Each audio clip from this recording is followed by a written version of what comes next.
From the CISO Series, it's cybersecurity headlines.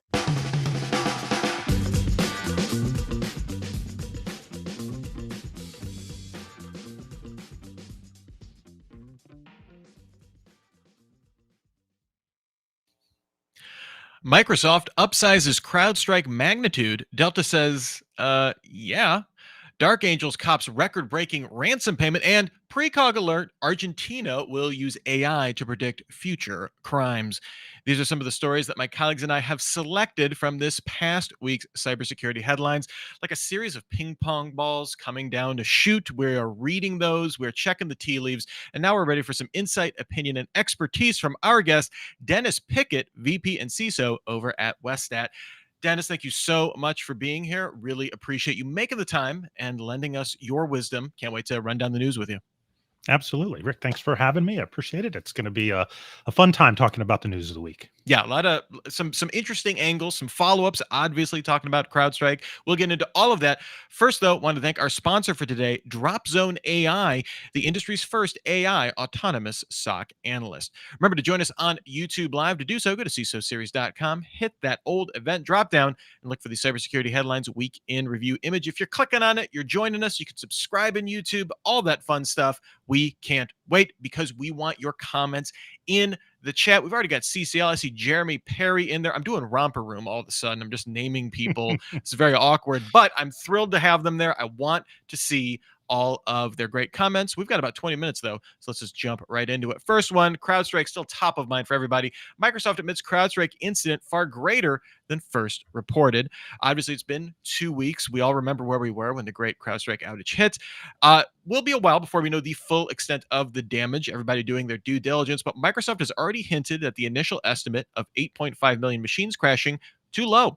Microsoft VP David Weston said in a blog post over the weekend that those initial numbers were based on voluntary crash reports shared by customers.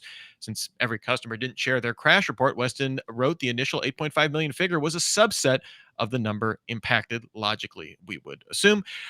Nice way of putting it, I guess, from the Microsoft perspective. The post also included a promise from the company to reduce InfoSec vendors' reliance on the kernel drivers following the incident. So, Dennis, since our next story is about over-reliance, maybe we could focus a little bit on the more technical issues here. I guess first question is, should there be maybe a better way to maybe tally up these true numbers more quickly? Or I guess is it always going to be, a guess like so soon after an incident? I'm just curious. Then the other issue is, this whole reliance on kernel drivers. I know this was a big talking point as this was going on. We're kind of seeing some follow-up on this. Where are your thoughts at? Well, I think, the numbers question is an interesting one. I don't think we're ever going to find, exactly accurate numbers. It's not always in a company's best interest to report those. They don't want people to know the extent of the damage that may have happened. Or on the flip side, when we talk about liability, they want to inflate those numbers to have, greater compensation. But I think we're always going to get a general sense of the magnitude. If this was, something minor, something average, or like in this case, the CrowdStrike breach, or excuse me, not a breach, but the CrowdStrike failure, the impact was massive. Yeah, and I'm curious though. Making hay about 8.5, whether it's double that or wherever we end up with those numbers in the moment, though, like that doesn't provide any solace other than I guess a lot of other people are dealing with that. Like I'm curious from if I'm we're going to be talking about Delta Airlines next. If I'm Delta, do I care that it's 8.5 million or 20.5 million if I'm having the worst day ever, or the worst week ever, in their case? No, I mean, your customers are angry. You're trying to keep things moving, whether you're a hospital or whether you're an airline or whomever is affected by these things. Your primary concern is keeping your business running and not losing the trust of your customers. The dollar figure is something that kind of comes later. Yeah. Yeah. Well, and again, like, I'm not saying the numbers don't matter. I do want to know like how wide scale this was, like, right. Like, I think those are valuable things. One, just from an industry perspective, but two, to talk about the footprint of something, like kernel access. And when we're making that case for maybe, hey, we need to scale that back, it is useful to know those numbers. But I guess in the incident, to me, that is less of, I guess, an issue overall when everybody's having a bad day. Speaking of bad. Oh, I was going to say, you did bring up the good point, though. One of the things when you hear about these widespread things, if you're someone who's affected, there is some comfort in, just, knowing that other people are going through this too. But there's also some element of risk protection there as well, because you're seen to not be negligent by your customers, your clients, and so on. When it's happening to thousands of companies, people have a bit more understanding and forgiveness for you and your company when you're caught in those kind of situations. And I will say, I do have a new appreciation for the value of empathy, right, in these types of situations. That should also not be understated. So that's a really good point as well. Next up here, related to this, the Delta Dawn of CrowdStrike litigation. We saw CrowdStrike was lowering up, and we know in what promises to be the first of many process servers approaching whatever table CrowdStrike decides to go have a coffee. Delta CEO Ed Bastian told CNBC that it cost the company $500 million in damages. That's just not from just the outage and lost revenue, but it also covers things like compensation hotels for stranded passengers. Delta canceled over 5,000 flights over a 5-day period due to the outage. And if that seems like a lot, it is. That's more than all of the cancellations they had in 2019, for instance. The outage also sparked an investigation by the U.S. Department of Transportation, and private companies love when regulatory scrutiny is thrust upon them. Bastian said the company has no choice but to seek damages from CrowdStrike. So, Dennis, CrowdStrike failure, not a cyber attack, but definitely points out how dependent major airlines and other just whole sectors of the economy are on vendors when we're talking about the scale of CrowdStrike, or going back to SolarWinds Orion or something like that. In your opinion, does the company have no choice but to seek damages from CrowdStrike? I mean, is this just about, listen, we need to return some value to shareholders, or something that fundamentally we don't think is our fault? In a case like this, where the outage isn't caused by some faceless hacking group overseas, the companies are due, I think, some sort of compensation for the product they're using failing in such a spectacular, widespread way. And I think, we're going to see new legal ground broken between this and the Move It incident last year. These were both massive in terms of their widespread global impact. And both companies are going to be sued, and if that's not happening already, and I think we're going to see new legal, tort laws and things like that in the case of the IT industry specifically. Yeah, and as these court cases draw out, I think, going back to our first story, and Jeremy Perry points this out in our chat, a lot of this information could also come out in the wash there when we're doing disclosures and stuff like that, depending if the stuff ever goes to court, or if CrowdStrike just cuts a bunch of checks and make things goes away for a lot of people. So it will depend on how far that goes down the road. True. Another way we see these numbers come out is in the SEC filings, because people have to report those things now. So I know in the case, for example, of the Move It I mentioned, it took till the end of the quarter and the end of the year before you started seeing what the extent of that impact was as people were making those filings and reporting it. All right, next up here, Dark Angels cops record-breaking ransom payment. A new report from Zscaler Threat Labs, way to stay on brand, guys, reveals that an unnamed Fortune 50 company paid a record-breaking $75 million ransom payment to the Dark Angels ransomware gang in early 2024. Dark Angels launched in May 2022 and is known for big game hunting using Windows and VMware ransomware encryptors. So, Dennis, joining a few of the dots here, one Fortune 50 company that suffered a cyber attack back in February is the pharmaceutical giant Cencora. Regardless of who it might be in that top 50, you have a 2% chance if you just guess randomly. It revives the argument over whether to adopt CISO's credo of not paying any ransom, or, as it seems like we're seeing a little bit more conventional wisdom, you can consider this a cost of doing business, similar to like goods damaged in transit, or, I don't know, a global Windows update failure. I'm curious, what are your thoughts? I think people pay.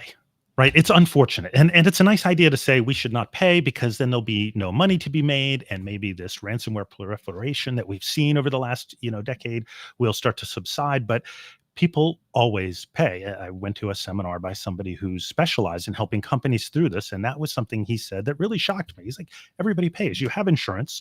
And if it's a question of keeping your business alive and, moving forward by making a payment for which, again, you've got insurance, what is the advantage to not paying, other than this holistic idea that if everybody stopped paying, it would be better for everyone? But who's going to go out on the limb and start that? That's a tough choice to have to make. Yeah, and and I think, on CISO Series and Defense in Depth, we've talked about this before, where the best thing you can do as a security program is give your organization that choice, where it's not an existential threat. Hopefully you have the organizational resilience to be able to say, we can pay this, or we can do some, we'll have some downtime, but it won't be the end of the company. Right. Right. But the reality is, everybody does pay because they are not necessarily in that situation. Kind of an asymmetric, advantage from threat actors we are all familiar with. It's not breaking any news there, but we will definitely. I wonder if that line from CISA ever changes. I guess I don't know. That gets complicated as long as there's an insurance industry. To your point, Dennis, a lot of factors and optics, right? That especially when there's nation states involved with a lot of these attacks, that CISA might not want to put themselves in the crosshair for. For sure. All right, next up here, before we move on to our next story, a word from our sponsor for today, DropZone AI.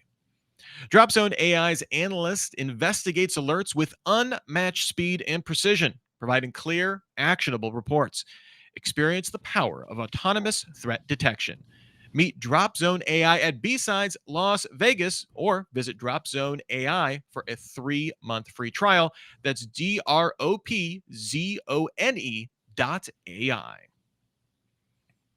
All right, next up here, Argentina will use AI to predict future crimes. Philip K. Dick alert.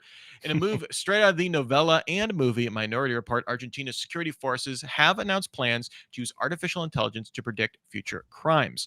Put in place by far-right President Javier Milei, the security unit will use machine learning algorithms to analyze historical crime data to predict future crimes.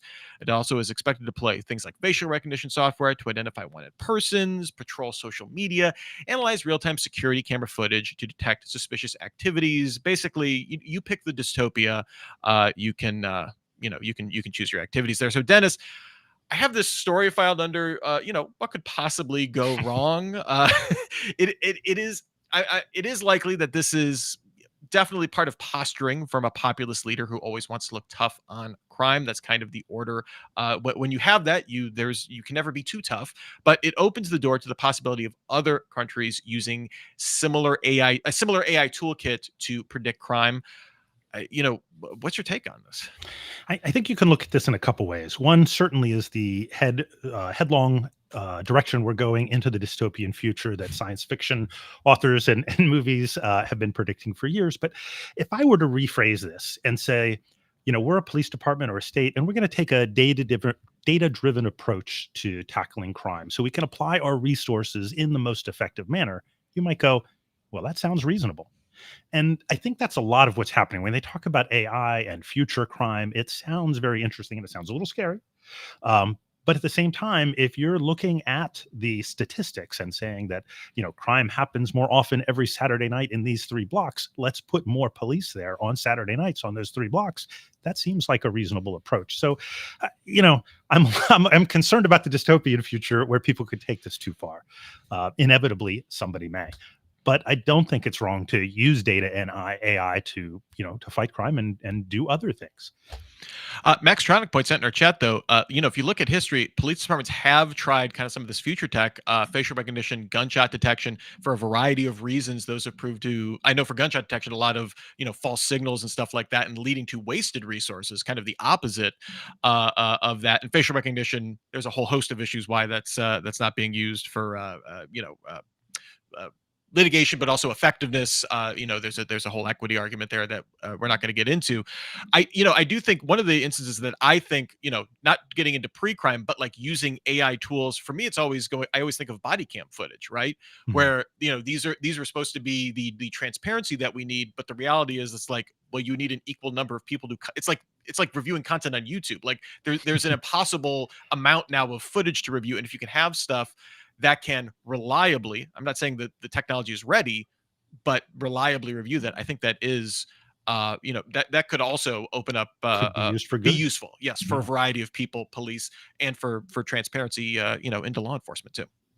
And one multi-factor comment on the Minority Report movie, which I absolutely love, but near the end of that movie, spoilers for a movie that's 20, 30 some years old, Tom Cruise holds up an eyeball to get past a retina scanner to get into a secure area. And I remember even back then, I wanted to stand up in the theater and go, you can't do that now. It's certainly not going to work in the future. For those who may not know, a quality retinal scanner will blow a tiny, almost imperceptible puff of air to see the pupil dilate as a proof of life.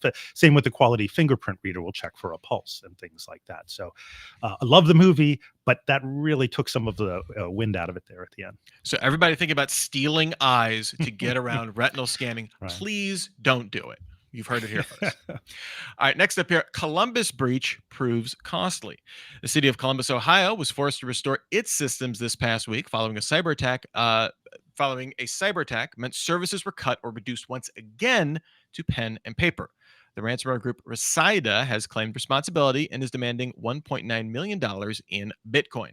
The stolen data, it's pretty expansive, includes databases, internal logins, passwords of employees, and a full dump of servers with emergency service applications of the city and access from city video cameras.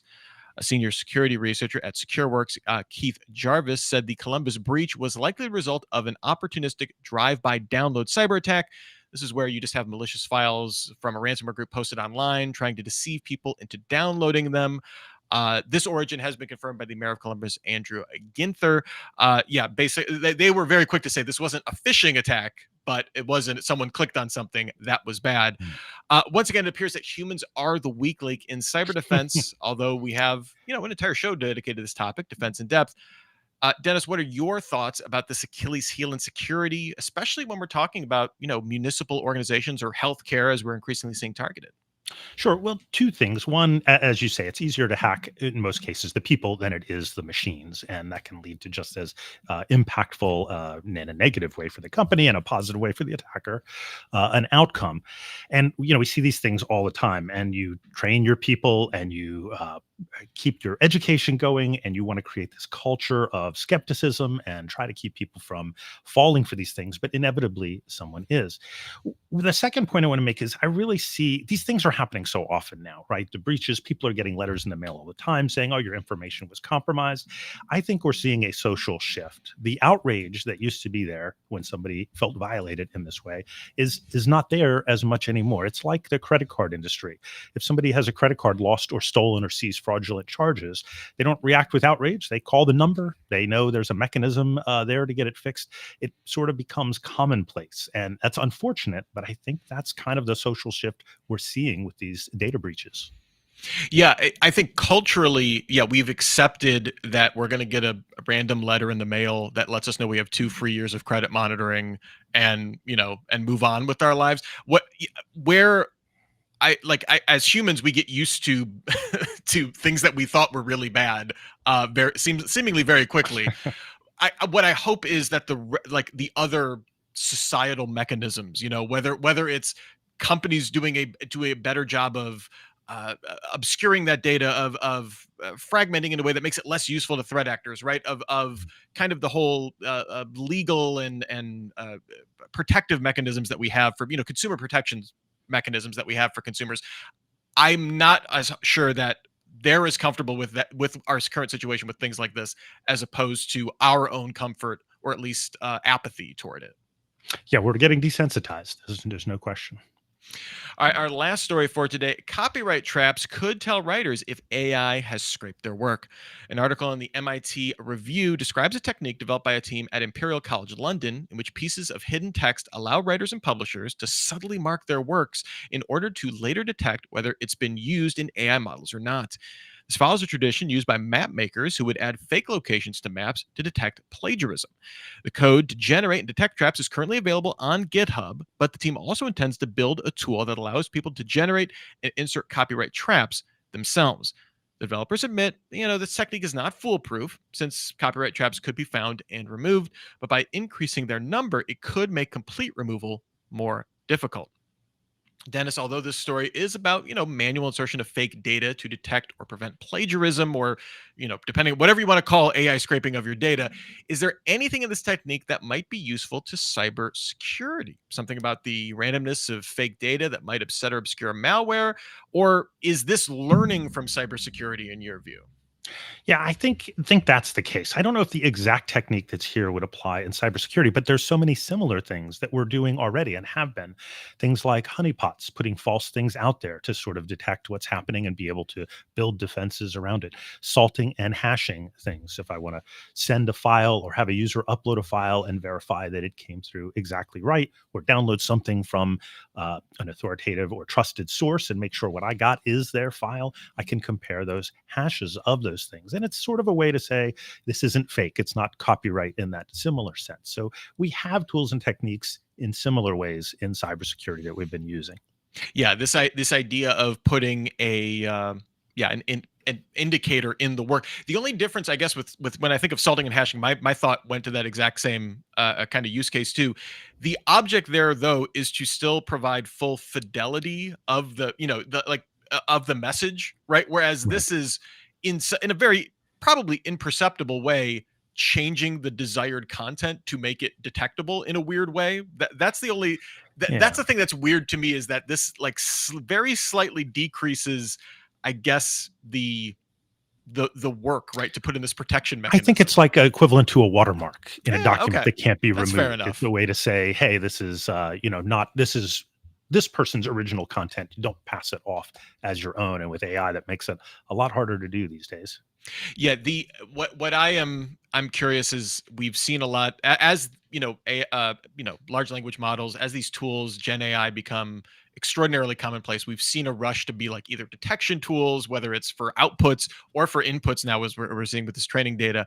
Whether long term that has any effect, and on the other side of that, again, going back to the desensitization effort, if after 10 years of doing this, if everyone just tosses up their hands, and who I am curious if we get tired with having these conversations. Certainly something I'm passionate about, but I know that's like copyright. If piracy has taught me anything, people will glaze over their eyes at copyright eventually, for the vast majority of people.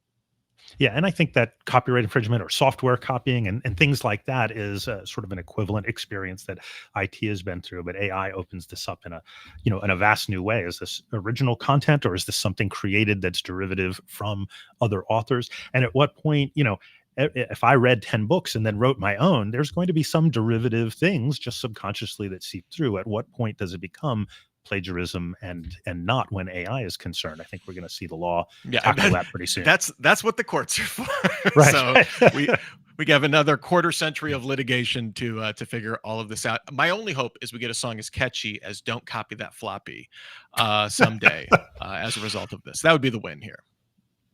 All right. Well, thanks to everybody that's been watching in our live stream. We had some great back and forth from Jeremy Perry, Maxtronics, CCL, kind of all going back and forth. We were talking about CrowdStrike and kind of the process of getting more information onto the extent of the attack there. Some thoughts about EULAs, maybe providing some protection for CrowdStrike. So we'll see how Mm. that definitely plays out in the courts. I think that is super interesting. I Anytime a EULA comes up, my heart just gets happy because I'm a EULA freak like that. But thanks to everybody that's contributing there. It helps make the show so much more fun, so much better. We really appreciate it. Make sure you're coming back every single Friday. Before we get out of here, Dennis, was there any story that was a thumbs up or an eye roller for you this week? Well, certainly I was going to say the AI one, but we touched on that in a few ways. But the future crime one, because I think that Yes. is, the most interesting sort of breaking new ground in a way that I find compelling. So I would say thumbs up in terms of interest. Yeah. and not yeah, you're not thumbs upping potential dystopias, right? A good disclosure. Well, yeah, definitely something we need to we will continue to cover as relevant here on the show. Uh, Dennis, where can people find you online if they are so inclined to follow you on the cyberspace? You can always find me at LinkedIn, and that's really the only place I think I've got. I mean, of course, everybody's got social media, but that's my professional one. And is Westat hiring, and where can we send people if they're interested in checking that out? Sure, not necessarily always for cybersecurity, but the company is always hiring. There is a careers page. People are, encouraged to take a look there. And if you see something that matches your skills and interests, please apply. We're always in need of good, quality, talented people. And if you enjoyed Dennis's appearance on the Week in Review, make sure you check him out on Defense in Depth coming up September 19th. Mark your calendars And if you do, take a picture of it and send it to me. I would love to see that. Thank you so much, Dennis Pickett, the VP and CISO over at Westat, for your wisdom, for your humor, for just your perspective on the news. It is incredibly valuable. And I love having these conversations each and every week. Thank you so much for your time. Thank you for having me. Thanks also to our sponsor, DropZone AI, the industry's first AI autonomous SOC analyst. Visit them at dropzone.ai, DROPZONE.ai.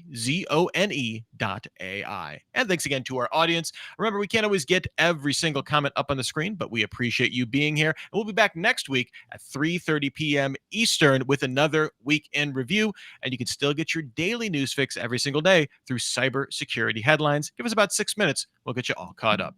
Until the next time we meet, I'm Rich Stroffolino, reminding you to have a super sparkly day. Cybersecurity headlines are available every weekday. Head to CISOSeries.com for the full stories behind the headlines.